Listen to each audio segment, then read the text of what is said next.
സൂര്യ TV through ആണല്ലോ ഞാൻ reality show through വന്നത്.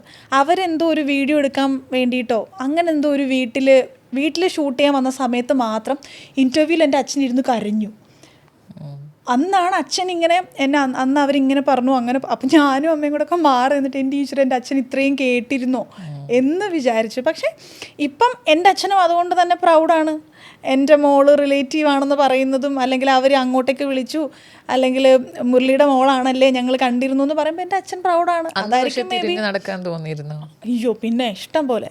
പിന്നെ ആയിരിക്കും വേണ്ട വേണ്ട വേണ്ട ഈ പറഞ്ഞ ലാൽജോ സാറിൻ്റെ വാക്കുകളാണ്. ഓക്കെ ഒരു നാൾ വരും ഇതൊക്കെ മാറ്റി പറയുന്ന ഒരു നാൾ എന്ന് വെച്ചാൽ ഇപ്പം ഭയങ്കര സംഭവമായി എന്നല്ല ഞാൻ മെയിൻ ചെയ്യുന്നത്. പക്ഷേ ഇപ്പം എൻ്റെ ചെവിയിലും എൻ്റെ പേരൻസിൻ്റെ ചെവിയിലും നമ്മളെ പറ്റിയിട്ടും വേറെ എന്തെങ്കിലും ഒരു രീതിയിൽ പറയുന്ന കഥകളോ കാര്യങ്ങളോ ഒന്നും ഞങ്ങൾ കേൾക്കാറില്ല.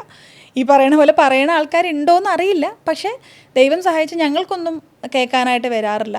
എൻ്റെ അച്ഛനും അമ്മയ്ക്കും ഞാനിപ്പോൾ സിനിമ ചെയ്യുന്നതിലാണെങ്കിലും ഇത്രയും മലയാളത്തിൽ അറിയപ്പെടുന്ന വലിയ കുഴപ്പമില്ലാത്തൊരു നടി എന്ന് പറയുന്നതിലും അവർ പ്രൗഡാണ്. അതായിരിക്കാം മേ ബി എനിക്ക് അവർക്ക് അറ്റ് ലാസ്റ്റ് അവരിത്രയും കേട്ടിട്ടും എനിക്കൊരു പക്ഷേ അവർക്ക് അതായിരിക്കും കൊടുക്കാൻ പറ്റുന്നത്.